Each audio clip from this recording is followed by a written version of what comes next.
안녕하세요. 대치동 논술혁명 박기호 선생님입니다. 이제 아주대 시험치러 여러분은 갈 겁니다. 이제 이 영상을 볼 때쯤 되면 수능이 다 마무리 짓고 아주대 논술 어떻게 준비할 것인가 고민할 때가 됐을 겁니다. 아주대 논술 인강활용법인데요. 12월 1일 날 시험 칩니다. 그러니까 수능 치고도 우리가 한 보름이라는 시간이 있습니다. 그 시간 동안 논술 아주대 준비하면 61대 1을 뚫을 수 있습니다.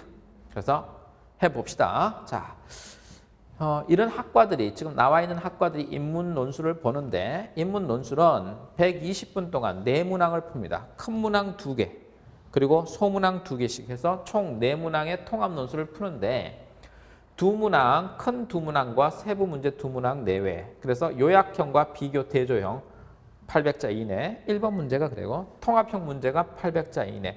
그래서 요게 큰 1번, 요게 또 작은 큰 2번 이렇게 나눠져 있습니다. 2시간에 1600자 분량으로 요약, 비교, 대조형이 1번, 통합형이 2번 이렇게 풀게 된다. 자, 그래서 고등학교 교과 과정을 충분히 이수했으면 해결할 수 있다. 자, 요약형, 비교, 대조형 문제와 통합형 문제가 나온다. 그러니까 1번 문제가 요약, 비교, 대조형, 2번이 통합형 문제가 나온다. 요약형 문제는 수험생 본인의 의견을 더하거나 빼지 말고 딱 요약형의 문제대로 제시문에 있는 소주제문을 간추려서 한 편을 요약하니까 너의 의견 넣지 마라. 자, 비교 대조형의 경우 제시문의 주제나 논점을 중심으로 유사점과 차이점을 찾는다. 그러니까 네 생각 집어넣지 마라 이 말이야. 통합형의 문제의 경우 제시문 3개에서 5개의 독립된 제시문을 주고 그 제시문을 연결하는 논리력, 통합적 사고력을 측정하는데 제시문은 인문, 사회 분야를 비롯해서 범교과적으로 다양하게 출제할 수 있다 이 말이고 영어 제시문은 다행히도 출제되지 않는다. 수학도 안 나와.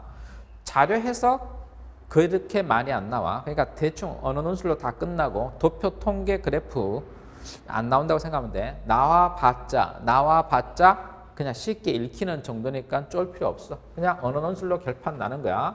1번 문항은 비교, 그 다음에 요약, 비교, 대조, 통합형 3가지형으로 출제될 수 있는데 통합형은 실제로 이제 비판형이나 견해 제시형 여러 유형이 접목된 형태로 출제되고 요 1번 문항에서도 통합형은 출제될 수 있지만 그렇게 안 나온다고 생각하면 돼. 1번 문항은 한두 개의 소문항으로 나뉘고 소문항은 또 350자에서 400자 정도의 길지 않게 2개로 나눠서 나온다. 총 800자를 쓰는 거다. 요구사항대로 쓰면 되고 1번 유형은 주로 자, 특히 여러 유형이 결합된 통합형의 경우 압축적이고 간결한 서술 능력이 중요하다. 그럼 뭐 400자 안에 써야 되니까 그런 거고 1번 문항은 주로 뭐가 나오냐면 그 인문학 쪽 주제가 나와. 인문학적 주제. 자, 그러니까 2번 문항이 이제 사회과학적 주제가 나와. 1번 유형과 동일하게 요약, 비교, 대조, 통합형이 나오는데 주로 이제 통합형이 많이 출제될 수 있고 1번과 마찬가지로 한두 개 소문항 나올 수 있고 그래프, 통계, 자료 활용될 수 있지만 어렵지 않다. 되게 쉽다. 되게 쉽다.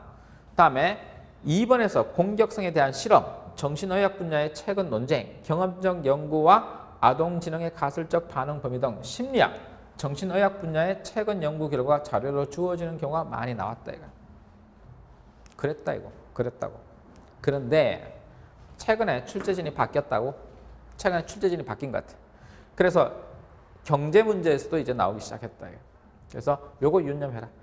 심리학 분야의 문제가 나왔는데 그 심리학과 특정 교수님이 출제를 했고 이제 그 교수님이 빠져나가고 경제학과 교수님이 출제를 하나 봐. 그래서 경제 문제가 들어가기 시작했다. 답안 작성 시 유의사항은 검정색 볼펜을 사용한다. 그래서 연필, 샤프 사용 불가, 수정액, 수정 테이프 사용 불가. 그러니까 뭐 해야 돼? 검정색 볼펜으로만 사용해야 돼. 자, 이제 연필, 샤프 사용 불가, 수정액 사용하면 안 된다 이 말이야. 연필 사용하면 안 돼, 이 대학은. 그러니까 수정액, 수정 테이프 안 돼.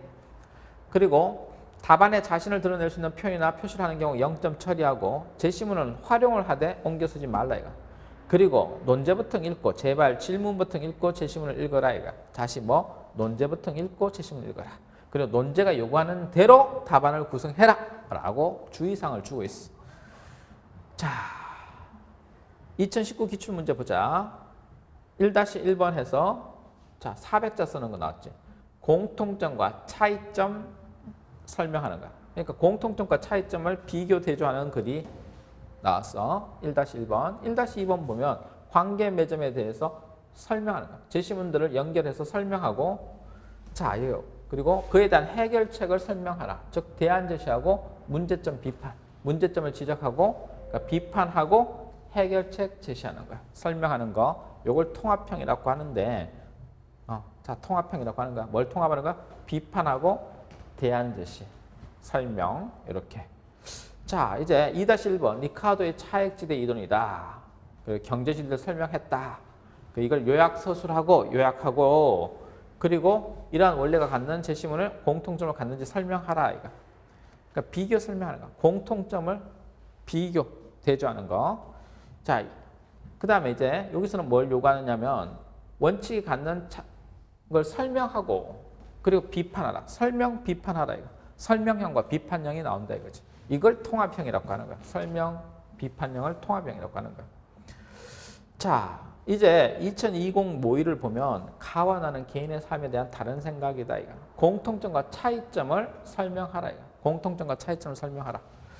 자, 그러니까 가나의 공통점과 차이점을 설명하고 이걸 가지고 사냥터기와 정원사 입장에 적용하여 설명하라. 이렇게 돼 있고 다음 사냥꾼의 태도와 문제점을 지적하고 그 다음에 해결책을 제시하라. 이거. 비판하고 대안 제시하라. 이거. 자, 2-1번 정치와 경제의 본질적 차이가 뭐냐 이거. 거기에 대해서 요약 설명하라 이거. 다음에 정치와 경제의 본질적 차이에 대해서 다윈스의 결론을 비판해봐라. 비판하게 해보라 이거. 이렇게 해서 2020 모의까지 나왔다 이거. 자, 그래서 이제 유형별 출제 사례 보면 비교 대조형이 나온 2017 기출 문제 보면 비교 대조형이 나왔다 이거. 각각 설명하고 그 다음에 공통점을 제시하는 요 비교 대조형. 설명형도 있다 이거. 설명형. 자, 그리고 또 설명형이 나온다 이거. 의미를 설명하라. 또 설명형이 나오네. 설명형이 굉장히 많이 나오네. 주로 이제 이 대학은 설명이 본질이야. 설명하라가 많이 나오고 또 설명형이 나오지. 설명하라.